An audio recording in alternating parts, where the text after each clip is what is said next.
Positivism Hindi channel प्रेक्षकों को स्वागत। विश्वविख्यात नास्तिक श्री गौरा जी से लिखी हुई जिंदगी के सबक नामक पुस्तक से अनेक अंशों को जान रहे हैं ना। आज के अंक में सामाजिक न्याय को पाने के लिए निर्माणात्मक कार्यक्रमों के बारे में जानेंगे। सामाजिक न्याय का इंतजाम होने निर्माणात्मक कार्यक्रम के लिए रूप और स्थान महात्मा गांधी ने दे दिया था। इस प्रकार कई संस्थाएं निर्मित होकर लोग अपने आप में परस्पर सहयोग से कार्यक्रम चला रहे हैं। ये संस्थाएं गांवों के आर्थिक विकास, महिला विज्ञान के विकास और नस्ल और जाति भेदों को खत्म करने के लिए प्रयासरत है।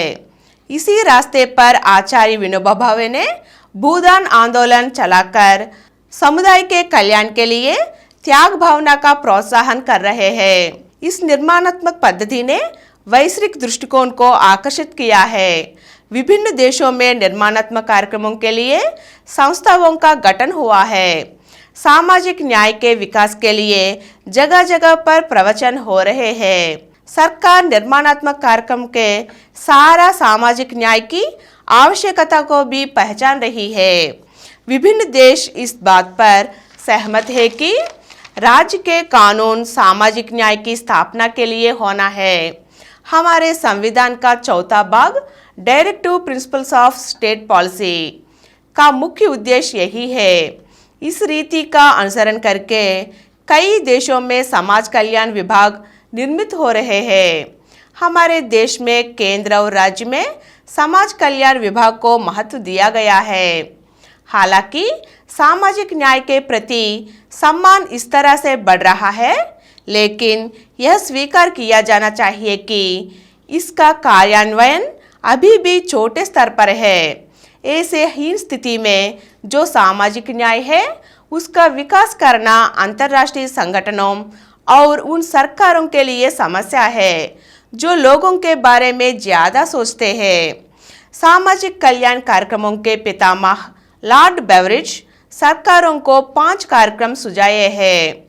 उन्होंने कहा कि सरकार को बीमारी, अज्ञानता, आलस और गंदगी और दरिद्र को लोगों के बीच में से खत्म करने के लिए प्रेरित किया जाना चाहिए। अंतर्राष्ट्रीय मजदूर संघ ने इसी विचार के साथ वह सहायता कार्यक्रमों का सुझाव दिया है। हमारे देश के परंपराओं के अनुसार छुआछूत की रोकथाम, पिछड़ी जातियों के विकास और पहाड़ी जनजातियों की प्रगति पर विशेष ध्यान देने की आवश्यकता है। इसलिए सरकार उनके लिए कुछ धन को अलग से दे रही है। वेश्यावृत्ति और भिक्षाटन को बंद करके उन्हें आजीविका प्रदान करके बाल अपराधियों में परिवर्तन के लिए सरकार स्टाफ की नियुक्ति हो रही है।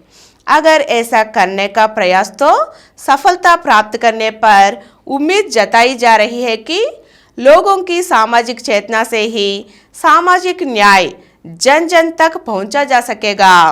लेकिन सामाजिक न्याय के प्रति आकांक्षा होने के बावजूद भी इसका विकास आसान नहीं है। समाज पर सरकारी कानून का प्रभाव, जाति व धर्म की प्रथाओं की पकड़, परिवार का सम्मान आदि का दबाव ज्यादा है। कर्मचारियों का अभिमान, सास के अधिकार, अमीरों के गर्व के नीचे सामाजिक न्याय कुचल दिया जा रहा है। सामाजिक न्याय के नाम पर कदम आगे बढ़ाने वालों को पुरानी परंपराएं सताते हैं। टेलीमेकर्स का मामला इसका प्रमाण है। आजकल मुर्गा प्रतियोगिता जैसे ही 2000 साल के पहले रोमन देश में मनुष्य और शेर की लड़ाई एक खेल था। रोमन दर्शक उस दृश्य को देखकर खुश हो जाते थे कि जब शेर मनुष्य को चीरकर मार देती है। एक दिन ऐसी खेल के समय पर एक आदमी खड़े होकर कहा कि यह एक अमानवीय कृत्य है। साथी मानव मर जाता है तो आप सब आनंदित होना अमानवीय है। इसे चिल्लाकर खेल को रोक दिया। दर्शकों के मनोरंजन में गड़बड़ी करने के कारण उस पर पत्थर फेंक दिए। इसके कारण उसकी मौत हो गई। उस दिन खेल बंद हो गया। जिन्होंने इस विषय के बारे में सोचे थे उनके कान गूंज रहा था कि यह एक अमानवीय गतिविधि है। उन्हें एहसास हुआ कि यह अमानवीय है। तभी से रोम देश में शेर और आदमी की प्रतियोगिता खेल बंद हो गया। इस सामाजिक न्याय को उपलब्ध किए हुए व्यक्ति का नाम किसी को भी मालूम नहीं है। कुछ लोग टेलीमैकस कहते हैं और कुछ लोग एलीमैकस कहते हैं, लेकिन अपने एक साहस और त्याग से एक सामाजिक अन्याय बंद हो गया। हमें ऐसे कई बलिदानों की जरूरत है। वे आप और मैं, आप सभी को एहसास हुआ कि हम सब मनुष्य हैं और सामाजिक न्याय के लिए आवश्यक वातावरण बना रहा है।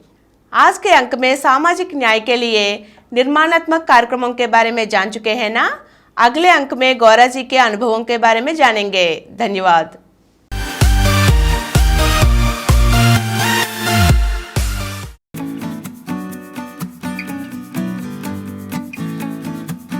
और कुछ वीडियो के लिए कृपया हमारे चैनल को सब्सक्राइब कीजिए और नीचे हुए घंटे के निशान पर दबाइए। Please download Samaram multi-channel app and watch your favorite channels from your mobile. App available on Google Play Store and subscribe to the channels.